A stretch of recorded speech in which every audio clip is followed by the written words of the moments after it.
So before you begin, remember to look at your subject matter, only run to the colors and value changes that you're seeing, draw what you see and what you think you see. And before you draw, analyze your colors. What colors do you see? What variations of the same colors do you see? And then what colors should you use? Then familiarize yourself with the color characteristics. What does the color hue or name? How light or dark is the color? How intense is the color? Is it dull or bright? What family does the color belong to? From there, collect all the colors that you see from that analysis stage. Arrange them from light to dark, and then apply the pencils from light to dark. Always analyze your colors before you put any down on the paper and work from a light pressure to a hard pressure. Make sure to develop your values and observe them more carefully than the hue or intensity that you're seeing in your reference photo. And last but not least, always sharpen your colored pencil. You never want to have a dull tip unless you're trying to shade over scored patterns on your final paper. Sharpening your pencil will help the pencil get into the grooves of the paper, and it will make your drawing look really nice, crisp, clean, and smooth. So here you can see me laying out my colored pencils from light to dark. I've kind of practiced the layering of these pencils to get that nice yellow-green gradation in my background. I'm going to begin by sharpening my lightest colored pencil, and then I'm going to start placing it in around the background itself. Sometimes you might want to go over your lines if you're starting to lose them with a 2H pencil, but you want to have this be really, really light. If your lines tend to get a little bit too dark though, you're going to notice that that graphite is going to be pulled into the lighter values, and it might make the colors look a little muddy. I started noticing that whenever I was coloring in my background. So I had to go in with my Prismacolor kneaded eraser and lighten up my graphite as I worked. This colored pencil process is very slow. It's very tedious and takes a long time. I probably spent 3 hours just working on my background. And so you're going to see a very short and condensed version of this. So it's not going to happen fast. You can see here I'm going in with the kneaded eraser just to lighten up some of those marks because I started pulling the graphite a little bit too far into the background. So build this up lightly. This first layer, and actually as you use every single color here with whatever section you're working in, you should really be pressing lightly for each colored pencil that you're using. It's not until you start doing the second layer where you're applying the same colors again for a second time that you can begin pressing a little bit harder with the colored pencil. The reason why you want to press lightly is because you don't want to get rid of the tooth of the paper. That tooth of the paper is allowing the colored pencil to stick and stay on there. So if you would press too hard in these beginning stages, then you're not allowing there to be any grit of the paper for the colored pencils to adhere to. So that's why it's very important to press lightly with this first layer foundation. If you have scored patterns that you want to put into your background, make sure you're putting them in at the appropriate times. For my scored lines, I want them to have a yellow look to them for this background portion of it. So I put my yellows down first, and next what I'm doing is I'm going over my final sketched drawing with tracing paper, and I'm redrawing in all of these lines. Once I've traced everything that I want to indent, I can then take that tracing paper, put it over top of my final drawing, then grab a ballpoint pen, and with a firm pressure, indent these lines onto my final paper that I have below it. The tracing paper is fairly strong, so you don't have to worry about the ballpoint pen going through and drawing on your paper, but you need to have a ballpoint pen because you want to create a wide enough indent to where your colored pencils will skip over top of it. So I'm still building up my first layer. I'm using my third darkest color, which is going to be that dark yellow. I'm applying this still with a light pressure, but I am trying to achieve a gradation where I'm going from dark to light. So I am pressing just a tad darker on the outer edge, and I'm lifting up the pressure of my pencil as I shade into the tacos, but I'm being careful not to press too hard so I don't get rid of the grooves of the paper too early. And like the other two colors in this first layer, this is a slow progression of buildup. I'm not moving fast. I'm taking my time. I'm making these small circular marks. I'm paying attention to my original rough draft drawing, looking at where I'm placing the colors. I have my reference photos handy, and I'm making sure that I'm putting the right colors down as well as the right values down.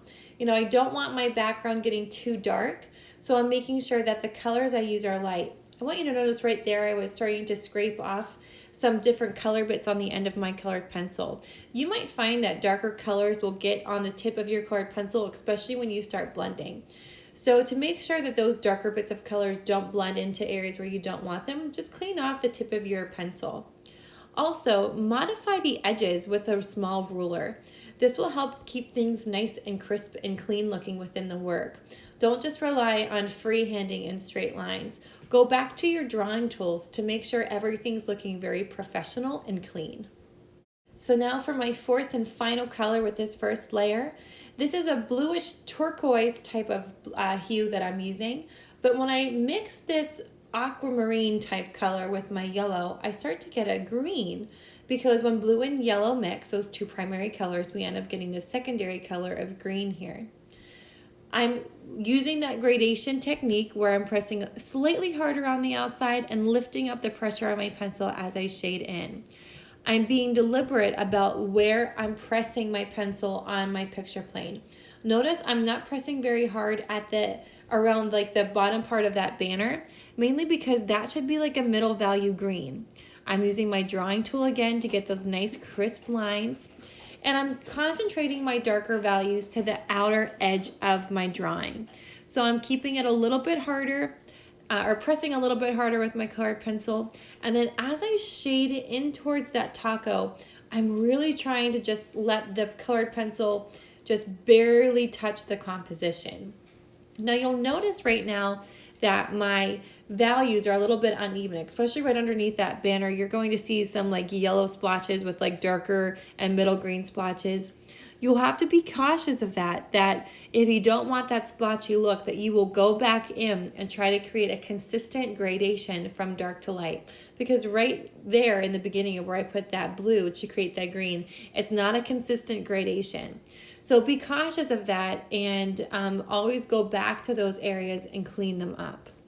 So now that I've kind of filled up that area, I'm going back in and just kind of refilling in to create a more smooth gradation from dark to light.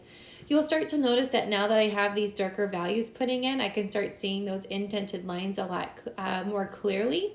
And my pencil is slightly dull to where it will be skipping over those indented lines nicely and not accidentally drawing into those indented lines that I don't want to see. Now, if you would, for instance, make something too dark, like I made that area right there a little bit too dark, use that Prismacolor kneaded eraser first to lighten that up. However, maybe you've put a lot of layers down and that Prismacolor eraser just won't do the work to erase those bad mistakes. Then you can use that Scotch tape technique where you take that piece of tape, put it over the area that you need to fix, and then rub your pencil on the Scotch tape of the area where you want to remove the colored pencil, and then lift the Scotch tape away.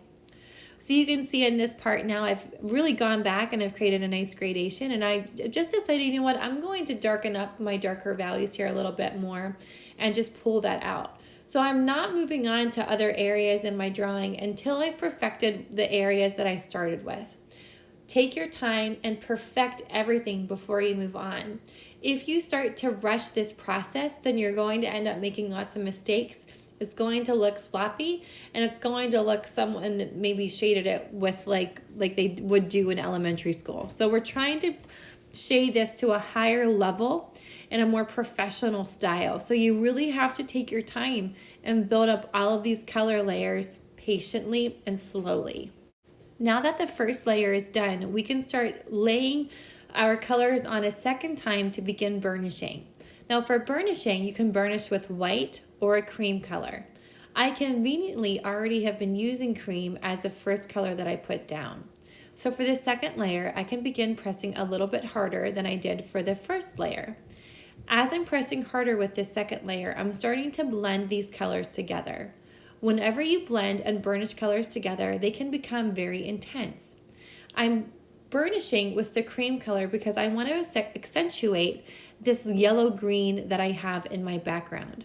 So by using a slightly pigmented light value hue, I'm able to better achieve the secondary color that I want for this background section.